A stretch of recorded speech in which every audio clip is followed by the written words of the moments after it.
सत त्रेता का देवलोक और द्वापर कली का असुरलोक समान अवधि के 5000 वर्ष का निरंतर चलायमान अनादि सृष्टि नाटक चक्र है। श्रृंखला 2 की इस पहली कड़ी में 3 बड़ी भूलों में से पहली बड़ी भूल देवताएं पृथ्वी पर नहीं अपितु कहीं और उनके देववर्ष का गपोड़ा।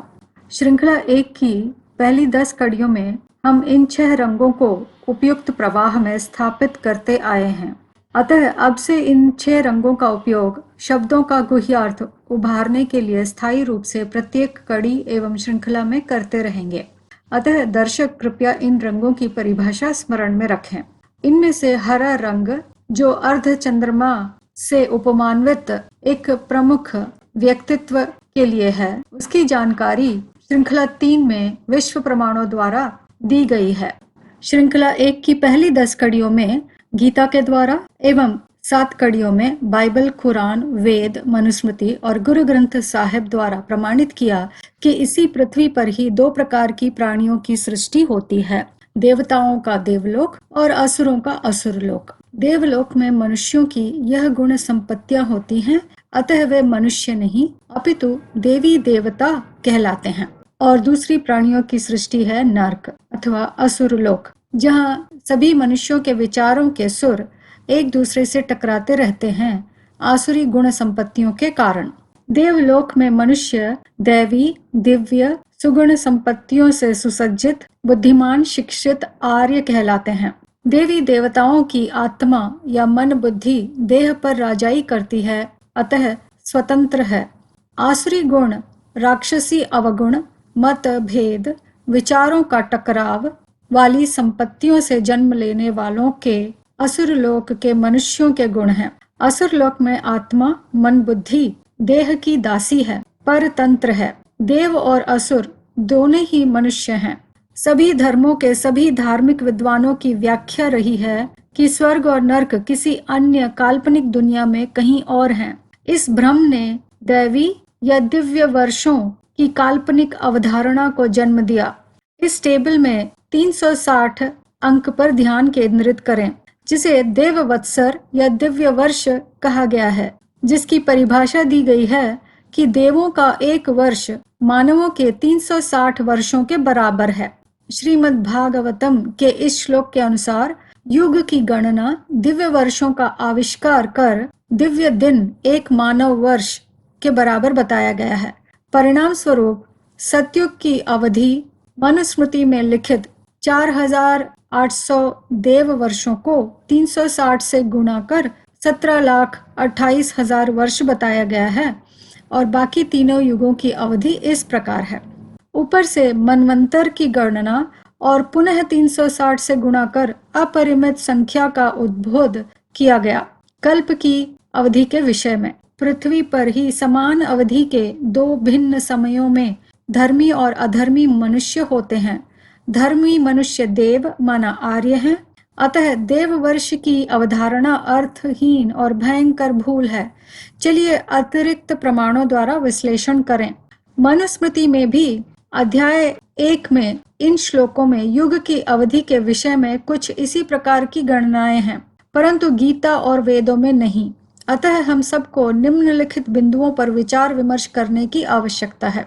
संपूर्ण विश्व नाटक चक्र का सबसे महत्वपूर्ण पहलू यह है कि गीता में स्पष्ट श्लोक होते भी कोई भी यह नहीं जानता कि देवी देवता और असुर इसी धरती पर हम मनुष्यों के ही 2 भिन्न प्रकार के भौतिक संसार हैं।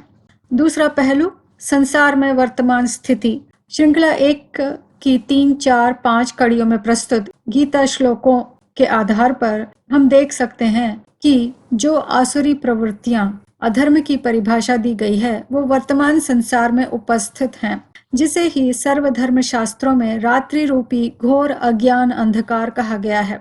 तीसरा विषय यह कि प्रमाणों की उपस्थिति में यह सर्वविदित तथ्य है कि महाभारत युद्ध आज से 5000 वर्ष पूर्व घटित हुआ और भगवान श्रीमद् द्वारा स्वर्ग देवी देवताओं का अद्वैत सद्धर्म की स्थापना करने के लिए आते हैं, जैसा कि श्रृंखला 1 की पहली 10 कड़ियों में गीता द्वारा और 11 से 17वीं कड़ियों में अन्य धर्म शास्त्रों द्वारा सिद्ध किया जा चुका है। और आज प्रत्येक मनुष्य की मत या सुर के तार एक दूसरे से व्यक्तिगत स्तर पर टकरा रहे हैं, माने सब असुर बन चुके हैं। तो जब दैवी अद्वैत सद्धर्म माने स्वर्ग 5000 वर्ष पूर्व भगवान द्वारा स्थापित किया गया और आज संसार में आसुरियत है, तो स्पष्ट है कि स्वर्गीय दिवस समाप्त हो चुका और अभी आसुरी रात्रि का भी अंत है, जो कई ज्ञानी पंडित और सामान्य जन भी मानते हैं। कलयुगांत रूपी अंधकारमय रात्रि का सर्वधर्म शास्त्रों में जो वर्णन है, वे सभी संकेत वर्तमान में दिख रहे हैं।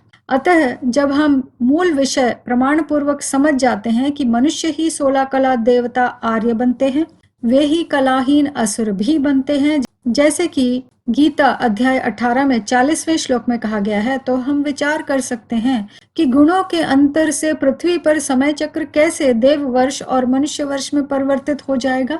यह विचार करने पर स्वतः ही एक देव वर्ष 360 मनुष्य वर्ष की गणना काल्पनिक गपोड़ा सिद्ध हो जाती है। और यही नहीं, 360 से एक बार नहीं 2 बार गुणा किया गया। चलिए मनुष्य और देव शब्द के असल शब्दों के द्वारा सच्चाई जाने। सबसे पहले वे प्रमाण कि भगवान सूर्य उपमान्वित बुद्धि स्वरूप ही सत्य जानता है।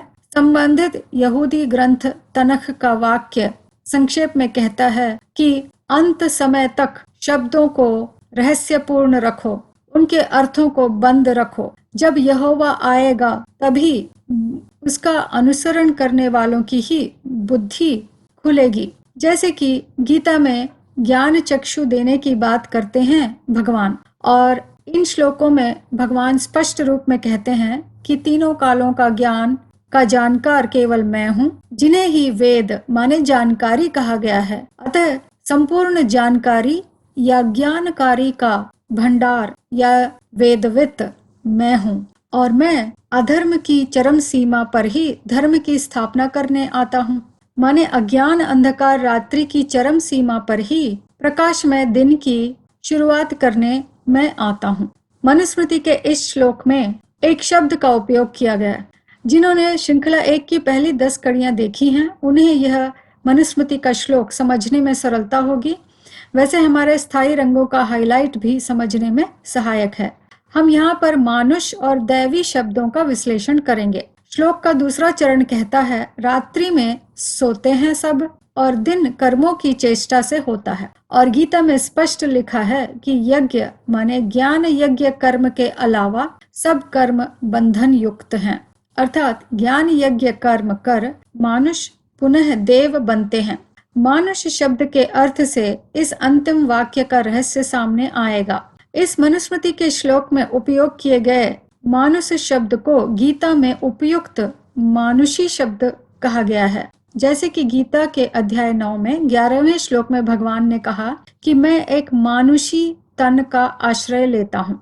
चलिए देखें संस्कृत मानुष एवं मानुषी के अर्थ। संस्कृत शब्द कोश में दिए मानुष के अर्थ यह हैं और मानुषी के अर्थ यह हैं। मानुष का अर्थ साधारण रूप से ह्यूमन और मानुषी का अर्थ एक वचन में ह्यूमन एवं स्त्री दोनों बताया गया है। विजडम लाइब्रेरी में दिए गए मानुषी का अर्थ, इन दोनों का सम्मिलित अर्थ female, women and a human है। हमने श्रृंखला 1 की तीसरी कड़ी में प्रमाणित किया कि कैसे ह्यूमन बीइंग का अर्थ धर्म स्वधर्म और अधर्म परधर्म से जुड़ा है। ह्यूमन ह्यूमस शब्द से आया है जिसका अर्थ मिट्टी है, और जब बीइंग माने स्व या मन बुद्धि रूपी आत्मा उस मिट्टी अर्थात जड़ प्रकृति के 5 तत्वों से बने विनाशी देह की इच्छाओं की पूर्ति करने में लगी हो तो परतंत्र है, दासी है, या कहें आत्मा देह या लिंग में स्त्री है, अर्थात स्त्री लिंग है आत्मा। क्योंकि स्त्री शब्द का अर्थ है कली का अधर्म का क्षेत्र, और जब स्व मन बुद्धि या आत्मा देह रूपी पुरी या लिंग में रहते देह के संकल्पों से मुक्त हो तो स्वतंत्र है, राजा है, अर्थात देह रूपी पुरी में बौद्धिक सुख भोगने वाला पुरुष है, या कहें पुल्लिंग है, दैवी संपत्तियां युक्त देवी देवता है। चलिए विजडम लाइब्रेरी में दिए मानुषी शब्द के दूसरे अर्थ के द्वारा यह जाने कि आत्मा स्त्री कैसे बनती है। मानुषी का एक अर्थ सात मृत बुद्धि भी है। चलिए देखें इसका चित्र प्रमाण थिया सोफिया और सेंट सोफिया के इन चित्रों के द्वारा। यह चित्र सूक्ष्म आत्मिक लक्षणों के स्थूल रूप हैं। 16वीं शताब्दी का यह चित्र कहता है अधोलोक के 7 स्त्री राजाएं जो अराजकता फैलाते हैं। इस चित्र में ऊपरी अर्ध भाग ऊर्ध्वलोक में 3 आत्माओं के संबंधित गीता श्लोक यहाँ दिए गए हैं, जिसका विश्लेषण श्रृंखला 3 में देखें। निचले अधोलोक में इन 7 ज्ञान अप्रकाशित गुहाशयों को गीता श्लोक 6 अध्याय 10 में सप्तऋषि कहा गया है और अन्य शास्त्रों में अधोलोकीय सप्त स्वर्ग इत्यादि कहा गया है। यह है कल्प के द्वापर कलयुगी रूपी द्वैत लोक में अपने द्वैत मत से विभाजन कर मनुष्य परिवार वृक्ष रूपी कल्प वृक्ष में उत्पन्न होने वाली 7 शाखाएं इस्लाम, बुद्ध, ईसाई, संन्यास, मुस्लिम, सिख एवं आर्य समाज विधर्मी धर्म। यह सभी धर्म द्वापर कली के मृत बुद्धि रूपी मर्त्य लोक असुर लोक में ही जन्म आरंभ करते हैं, जैसे कि गीता के 16 अध्याय में 18 और 19 में कहा गया है। ये सभी विधर्मी धर्म गीता और वेदों जैसे आदि के शुद्ध श्लोकों के अर्थों को स्थूल में उठाकर दैहिक कर्म कांडों का सृजन अर्थात नरकृत कर्मों का आविष्कार कर नरक लोक बना संसार को अधोगति में ले जाते हैं। अतः इन्हें 7 मॉर्टल बुद्धास माने 7 मृत बुद्धि या मटीरियल माइंडेड का चित्र रूप ही स्त्री के देह में दिखाया गया है। इन सभी स्त्री या दैहिक भान में रत अधर्मों के प्रभाव में संपूर्ण मानव जाति मानुषी माने अराजकता का लोक बन जाती है। मानुषी शब्द का एक और अर्थ है पुरुष की स्त्री। यह अर्थ केवल अर्जुन आदम शंकर रूपी प्रकृति और उसमें स्वयंभू होने पर भी पुरुष द ओनली मैन भगवान के विषय में है, जो विषय हम गीता द्वारा श्रृंखला 1 में प्रमाणित कर चुके हैं। पुरुषों में उत्तम पुरुषोत्तम शिव का प्रमुख संबोधन भगवान शब्द ही पुरुष शब्दार्थ का उपयुक्त शब्द है। अर्जुन ही अपने अंतिम जन्म में मन बुद्धि से स्त्रीलिंग बन जाता है, माने दैहिक इच्छाओं में रत रहने वाला। उस भग या दैहिक प्रकृति देहभृतांवरा अर्जुन माने देहधारियों में उत्तम में ही परकाया प्रवेश कर माने स्वयंभू होकर भी सदा अजन्मा आत्मा पुरुषोत्तम एकमात्र पुल्लिंग ही रहता है, क्योंकि वह स्त्री रूपी दैहिक मिट्टी के भान से रहित सूर्य उपमान्वित बुद्धि स्वरूप श्रीमत है और स्त्री रूप देह में रत अर्जुन को अपने समान पुरुष बनाता है। अतः संपूर्ण ज्ञान यज्ञ कर्म में रत रह संपूर्ण श्रीमत रूपी ज्ञान धन जयी धनंजय बनाकर विश्व को ज्ञान प्रकाश देने में रत भारत श्री माता ही मानुषी से पुरुष बनने वालों में ऋषभ या व्याघ्र बनता है। अतः पुरुष ऋषभा या पुरुष व्याघ्र संबोधित किया गया है अर्जुन को। मानुषी या स्त्री या भग या पुरी को धारण करने वाले पुरुष भगवान शब्द का अंग्रेजी शब्द ही हस्बैंड है। हस्बैंड का पुरातन शब्द हुस बॉन्डी है। हुस माने देह रूपी घर, बॉन्डी माने उस घर का आश्रय लेने वाला। यह वही अर्थ है जो गीता के 9वें अध्याय के 11वें श्लोक में बताया गया है।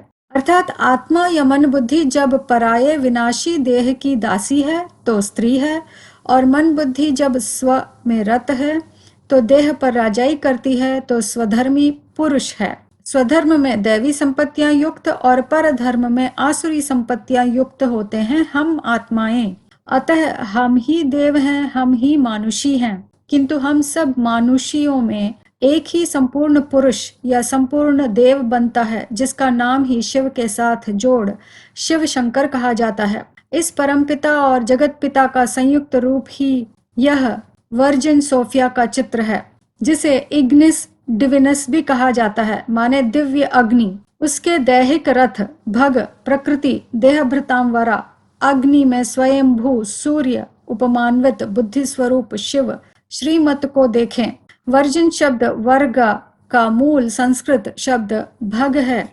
ऐसे कई चित्र प्रमाणों के लिए और इन चित्रों के विश्लेषण के लिए भी श्रृंखला 3 देखें। अतः एक देववर्ष 360 मनुष्य वर्ष के समान का यह गणित सबसे बड़ी भूल है मर्त्य लोक के विद्वानों की, जो कि सृष्टि नाटक में नर्कलोक या असत लोक का एक अंग है। अतः इन दो लोकों को ही स्वर्ग रूपी दिवस और नर्क रूपी रात्रि कहा गया है, जिन दो समयों में ही आत्मा 4 कलाओं, 4 अवस्थाओं, 4 वर्णों एवं 3 गुणों की ऊर्ध्व से अधो का यह चक्र सृष्टि है, जो संक्षेप में इस टेबल में दिया गया है। अधो की चरम सीमा में भगवान ही परमब्रह्म श्री गुरु के रूप में हम मनुष्यों को देव या स्त्री से पुरुष बनाने का ब्रह्म ज्ञान देते हैं, जिसे ही तीसरा लोक ब्रह्मलोक, अंतरिक्ष, व्योम या गीता के 4 अध्याय के 8वें श्लोक में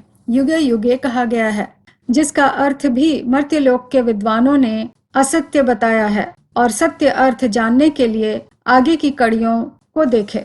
अभी तक के प्रमाणों और इन चित्रों के संपूर्ण समर्थन में यह ऋग्वेद का श्लोक प्रस्तुत है, जिसके पहले चरण में लिखा है कि हमें बताया गया था ये पुंस माने नर हैं, परंतु सत्य में ये स्त्रियां हैं। यह वही देख सकता है जिसकी आंखें हैं, अंधे नहीं। इस वाक्य का दूसरा चरण समझने के लिए श्रृंखला 3 देखें। इस संपूर्ण श्लोक की इस भावार्थ को हमने अपने अंकित रंगों से और कुछ नोट्स के द्वारा समझाने की कोशिश की है। दर्शक पढ़ेंगे तो स्वयं समझ जाएंगे कि मानुष और दैव ये आत्मिक स्थिति की बात है। दैव माने पुरुष, माने पूरी रूपी शरीर में रहते भी संकल्प रहित रहने वाली मन बुद्धि रूपी शक्ति, और स्त्री माने शरीर रूपी पुरी में उस शरीर या देह के भान में ही जीवन व्यतीत करने वाली या संकल्पों को जन्म देने वाली आत्मा स्त्री कही गई है। अतः द्वापर कलयुगी शास्त्रकारों ने मानुष और देव को संपूर्णतया असत्य रूप में समझा है, जिसका गीता श्लोक 18 अध्याय में 32वां श्लोक ही उस प्रकार की असत्य परिभाषा का कारण बता सकती है। हिंदू धर्म शास्त्रों में देव वर्ष की अवधारणा की भांति ही कुरान और बाइबल में भी इसी प्रकार का उपांतरण अर्थात बदलाव देखने में आता है। कुरान में भविष्यवाणी की गई थी कि 1980 में कयामत होगा, परंतु फिर 300 वर्ष जोड़कर 2280वां वर्ष बताया गया। बाइबल में भी विश्व काल चक्र को 5040 वर्ष बताया गया है 1914 की भविष्यवाणी अनुसार, किंतु नए नियम में पृथ्वी या चक्र की आयु 6000 वर्ष बता दी गई है, क्योंकि 1914 में विश्व का अंत नहीं हुआ। इन सब बातों का विश्लेषण आगे की कड़ियों में देखें। वसंत विश्व पर्व जो सभी धर्म और संस्कृतियों में मनाया जाता है, वह स्वर्ग और नर्क रूपी दिवस एवं रात्रि की समान अवधि के उपलक्ष्य में ही है। तर्क संगत प्रवाह में व्यवस्थित किए गए सभी श्रृंखलाओं को और उनमें प्रस्तुत कड़ियों को संपूर्णतया समझने के लिए क्रमानुसार ही देखें।